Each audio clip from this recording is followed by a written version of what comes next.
What's up, riders, gangsters, hustlers, G's, and real life motherfuckers trying to get their life right? What's up with everybody? Hope everybody's blessed on Friday. Um, so yesterday I made a video, and it was basically talking about a time when I was younger.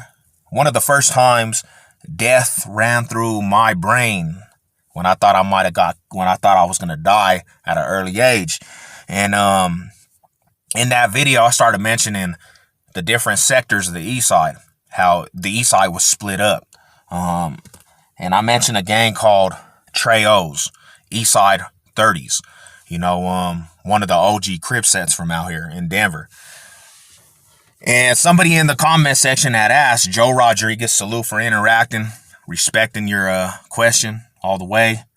And a lot of people, when they hear 30s, they automatically think of the neighborhood car.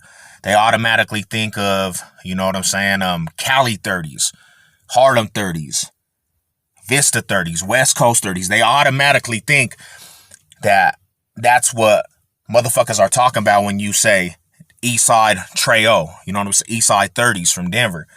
So they automatically in their mind think it's a subset of the California 30s. So a lot of people don't know that Denver, Colorado, the 5 Points in the 80s was pretty much a stomping ground for the jazz scene.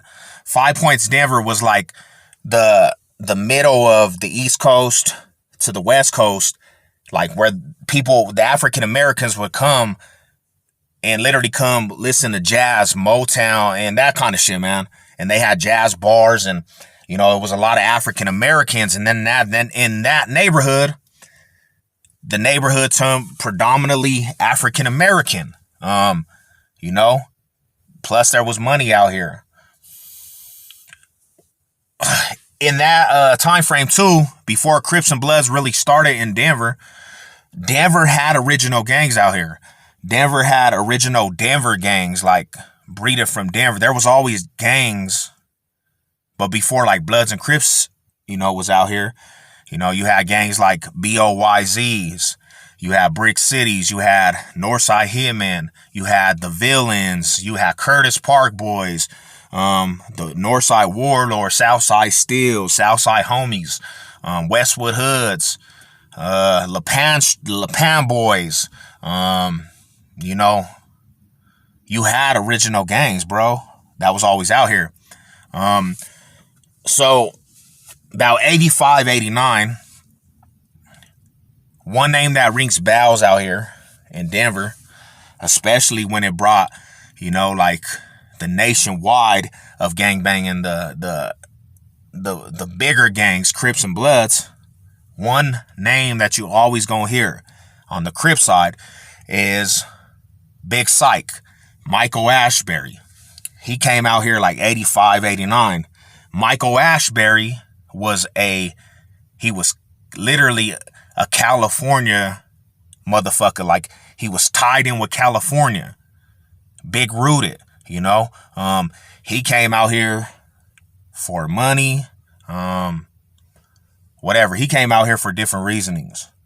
He was tied in with Harlem 30 Crips from California. He came out here and he seen the aspect of what it was where he came out to. Like, he set up shop in 5 Points. That's where he came and lived. And he seen that part of town, there was solid motherfuckers. So he started birthing that shit into that side of town, the 5 Points. He started birthing that Crip politics. He's one of the main co-founders out here in Colorado that literally, that came out here with that West Coast Cali politic type shit. And he was a savage. This motherfucker was a real life rider.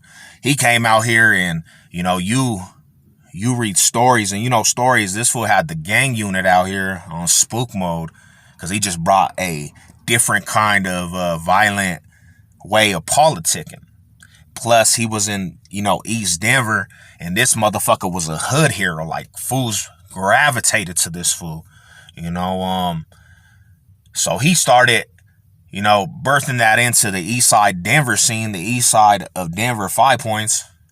And they started cripping in 5 Points, and they got so deep. But at first, there was mentioning, and there was mention of him, being tied in with the Harlem 30s from California. But after the Denver politics picked up with Crips and Bloods, these fools got so deep in the East Side that pretty much the Harlem shit died out. Nobody banged Harlem 30 Crip.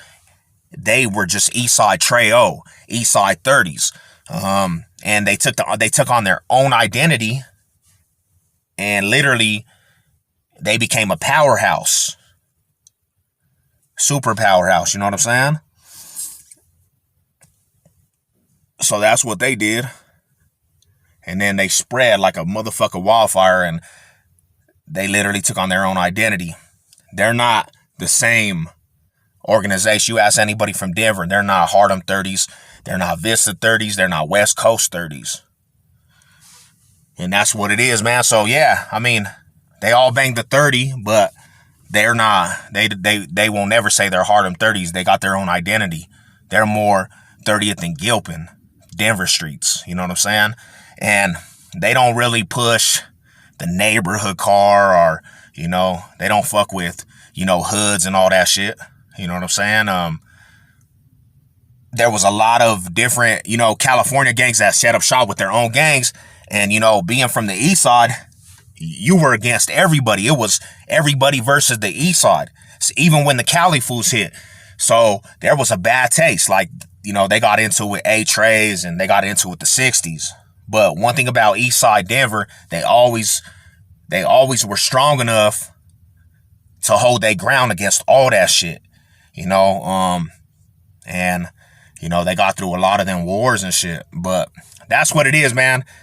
They banged their own shit. The identity, they took on their own identity, and they banged Trey-O Crip, East Side 30s. They don't bang Harlems or none of that shit. So that's what it is. I hope I answered the question. You know what it is, man. Salute to the real. Your boy Sevlo. Let's go.